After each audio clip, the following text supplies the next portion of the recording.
This is exactly what we've been waiting for. Red Sox fans are itching at the bit for a big splash to be made by this Red Sox organization this offseason, and now we just got brand new quotes from Craig Breslow stating that they are very much into the conversation. I'm here to break down Kyle Schwarber as well as Pete Alonso, the likelihood either of them could land in Boston, and what that would mean for this Red Sox team going forward if either of them were acquired this offseason. We'll break down all of that on this episode of Red Sox Digest. But first, please do remember, scroll down and click that subscribe button. Help us hit our goal of 10,000 subscribers. We do appreciate all the love and support. So thank you guys tremendously for everything. But now let's get to it and break down these major Craig Breslow comments.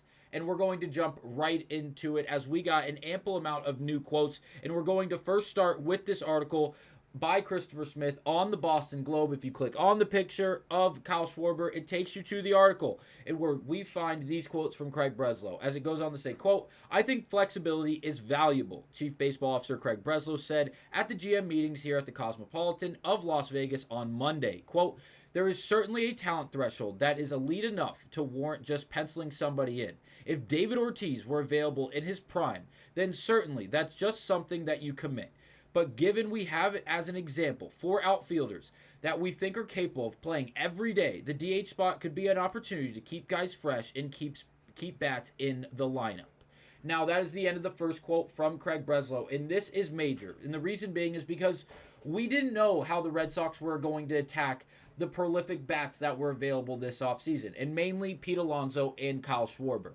A lot of Red Sox Nation is really, really hopeful that Kyle Schwarber lands back in Boston because of his short tenured time that he had once in Boston. That was simply cinema from start to finish. And Chaim Bloom was obviously a part of that. He then departed. Schwarber was on the way out just in the following year. It was unfortunate, and it ended way too soon for all of Red Sox fans, and Kyle Schwarber even. We know what he brings to this team in the sense of statistical just production, in the sense of what he does at the plate. And we know what he doesn't do defensively because he doesn't play any defense. He is a DH. So that is a large part of this conversation. The ability to be flexible. Pete Alonso can play first base. It's where he has played his entire career. Obviously, Schwarber's played left field. He's played catcher. But he is now, at this stage in his career, strictly a DH. So going out and signing someone like Kyle Schwarber to play DH, you're going to lose a little bit of that flexibility. And if he's not playing, then he's not playing until he's either pinch hit for later in a game at the DH spot, because you're not going to plug him in at first base, obviously not at catcher or anywhere in the outfield, when you have a surplus of talent already available to play in the outfield. Now, I will say there are a lot of moving parts because there is a real chance in a real world where the Red Sox make a Jurassic trade this season, or this offseason, I should say, or Wilyer Abreu, say Don Rafaela, the least likely, or Jarren Duran, the most likely, are out the door in a trade this offseason, which could open up an outfield spot so Roman Anthony doesn't have to share much time. And if he ever does have to take a day off defensively, you can plug him in at DH. But then that leaves you the question of Kyle Schwarber. What are you going to do with Schwarber if you have somebody else that needs to be plugged in at the DH spot due to just having a versatile amount of outfielders ready and available day in and day out? Well, that could be a flaw. I will say the David Ortiz comparison is very, very interesting because it wasn't just even a week ago where we were seeing comparisons to Kyle Schwarber and David Ortiz because of the age in which we are currently looking at Kyle Schwarber and where he's currently sitting in his career and in his life, trying to then get another contract extension, whether it's from the Phillies or any other team in the association trying to acquire Kyle Schwarber. He's older, he's past the age of 30, and what he brings to the team is obviously a lot of swing and power.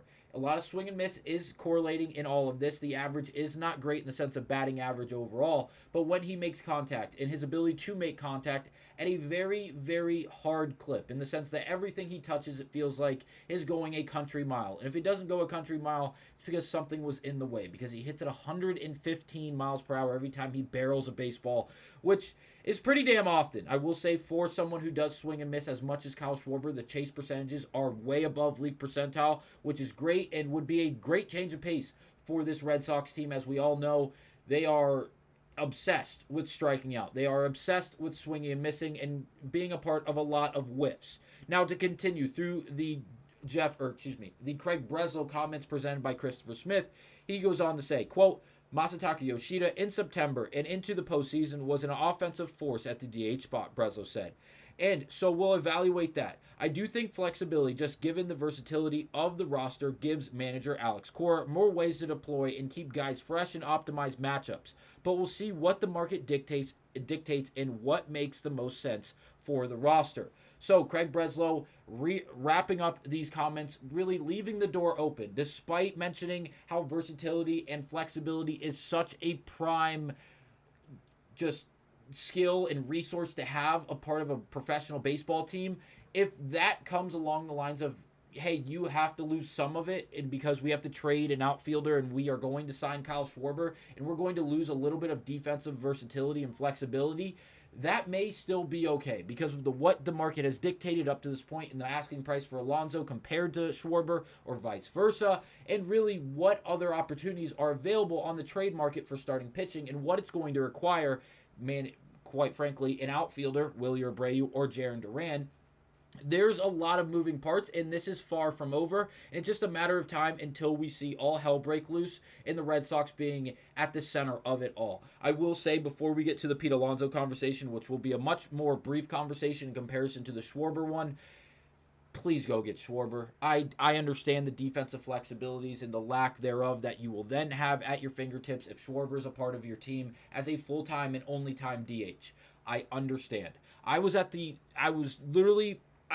holding the blowhorn or the megaphone, and I was preaching this at the top of my lungs last season, all regular season long. The ability to have so much flexibility defensively is awesome. The amount of platoon options the Boston Red Sox had last season was honestly ridiculous. I believe they were at the front of the league when it came to the overall platoon options that they had day in and day out. You had Romy Gonzalez, you had Masataka Yoshida, who was a DH, but then you had Romy, you had Nathaniel Lowe, you had Cedar Rafael, who could play anywhere. He was picking up reps at second base. Christian Campbell started at second. He could play anywhere in the outfield. You had guys like David Hamilton, Marcelo Meyer, you had guys like Alex Bregman. All of these guys have the opportunity to play multiple positions. Whether or not they did at a ridiculous rate last season is all for question. But still, the idea is the same. If it is required, if it is needed, if you get into the 17th inning and you have to start moving guys around, you have to do what it takes. I understand that. And last year, the Red Sox had a whole lot of options when it came to the platoon system.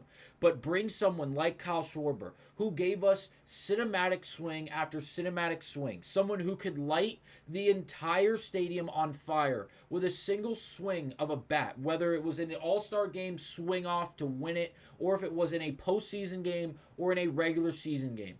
Kyle Schwarber is cinema, and in Boston, things could be absolutely beautiful. Now, I misspoke. There's one more thing I should say. John Morrissey on MLB Network went on to break down a few things, and this time we're going to acknowledge the Kyle Schwarber conversation, and he said he could be the first big domino of the fall, and he would not be surprised if he was one of the first big names to go this offseason. So look for Boston to make an early splash with Kyle Schwarber. Now, the market value is going to be close to $25 million in comparison to someone like Pete Alonso, who's going to be getting closer to $30 million. I will say there's a lot of conversations that both of these guys are going to get north of both of the numbers presented. It looks like Kyle Schwarber is going to set a record for a DH price tag and could get close to $35 million. If that's the case for someone like Pete Alonso, who can still play first base and is going to produce at the level in which we saw last season, would you be surprised if he got $35 to $40 million? Probably not. Will the Red Sox give it to him? I am hoping otherwise. I hope if they're going to commit that much money to someone in the sense of a prolific power bat, go to Schwarber. I think it's the best option available. Alonso obviously just opted out of a 2-year deal with the New York Mets, where he was making what? He made $30 million first year. He's going to make $24 million next year. He decided to opt out. He wants more years. He wants more money, and I couldn't blame him. He played very, very well in a prove-it year, especially offensively. Yes, the swing and miss stuff, the K percentages, all correlating below league average. But if you look at the offensive production, he was damn good. And defensively at first base, he wasn't great. But when you look at the overall WAR, especially at the first base position, Pete Alonso is at the forefront, all of it. And we discussed this earlier this week in conversations about Pete Alonso. Jim Bowden went on to break down how the Red Sox are going to be at the forefront of the Pete Alonso market, and would not be a surprise if Pete Alonso landed in Boston. So Big comments across the board, mainly coming from Chief Baseball Officer Craig Breslow, about how versatility, yes, is important, but if things dictated otherwise, the door is still very, very open for someone along the lines of a David Ortiz, Kyle Schwarber. Let me know down below, who would you rather have, Pete Alonso or Kyle Schwarber, and I will see you guys on the next episode of Red Sox Digest.